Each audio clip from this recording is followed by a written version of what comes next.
विधानसभेच्या निवडणुकीमध्ये काँग्रेसचा जो पराभव झाला आणि विदर्भात काँग्रेसची जी पिछाडी झाली, नगरपालिकेच्या निवडणुकीमध्ये सुद्धा काँग्रेसला हद्दपार लोकांनी करण्याचा आपल्याला निकालावरून दिसेलच की काँग्रेस पार्टी कुठेच नव्हती.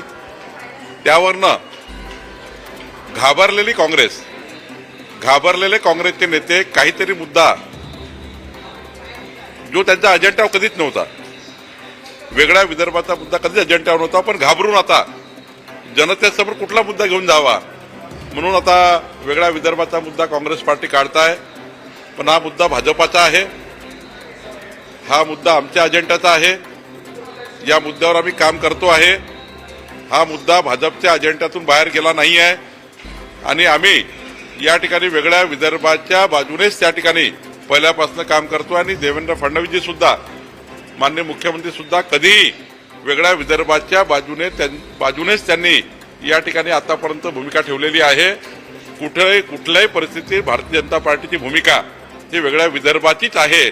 त्यामुळं आता घाबरलेले नेते, घाबरलेले पक्ष हे आता काहीतरी या जमिनीत, विदर्भाच्या जमिनीत काहीतरी आता उगवायला मिळेल म्हणून तो मुद्दा ते काढतात आहे. मुंबईतील सायन प्रभागातील एक भूखंड आहे, तो विश्व हिंदू परिषदेला देण्यात आलेला आहे. त्यावरती काँग्रेसनं आक्षेप घेतलेला आहे.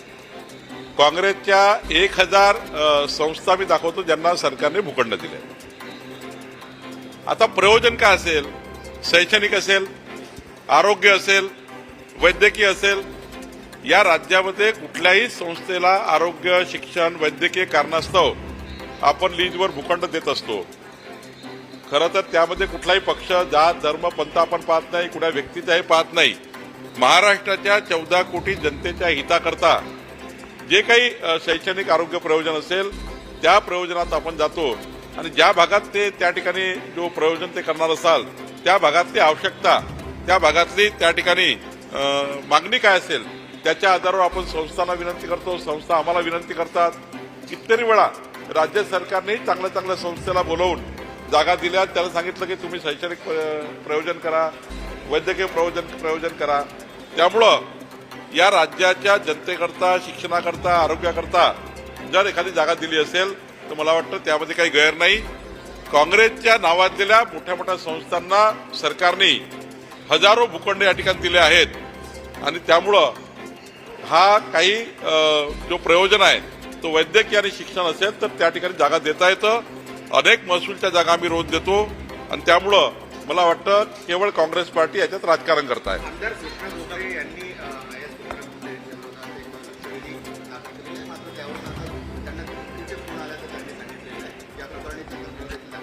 नाही, मला असं वाटतं की कृष्णा खोपडेजी जेव्हा सभागृहामध्ये होते महानगरपालिकेत तेव्हाचे काही विषय असतील तेव्हा त्यांनी तुकाराम मुंडेजी कमिशनर असताना काही त्या ठिकाणी आक्षेप त्या ठिकाणी कुठल्या कामावर असतील तर त्यामध्ये तेव्हाचा विषय घेऊन काही लक्षवेधी लागली असेल, आता मी ते बघितली नाही.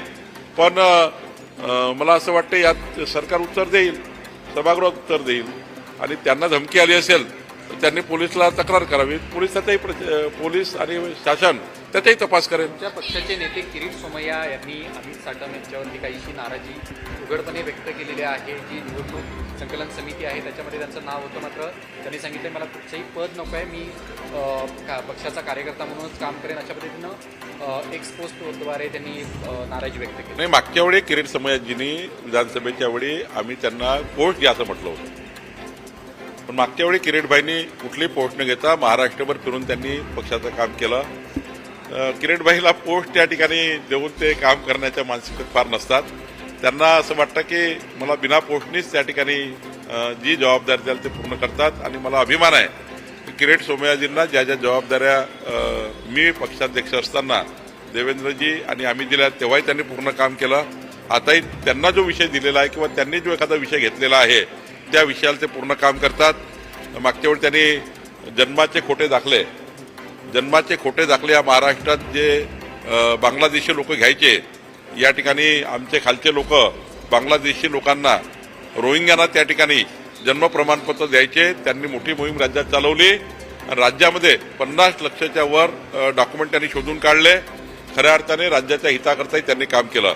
मला असं वाटतं की किरीट सोमय्याजीने एवढंच म्हटलं असेल की मला पद काही गरज नाही आहे, तुम्ही त्या ठिकाणी निवडणुकीचं काम सांगा, मी करेल.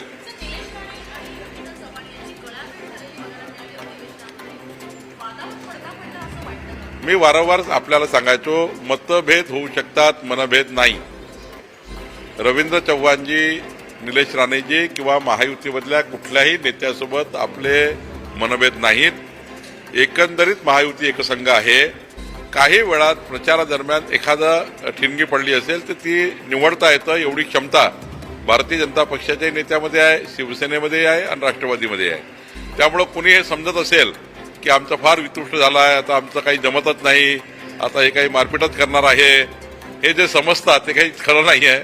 खरं हेच आहे की आमचे मतभेद नाही आहे, मनभेद नाही आहेत, मतभेद आहे ते निवडतात.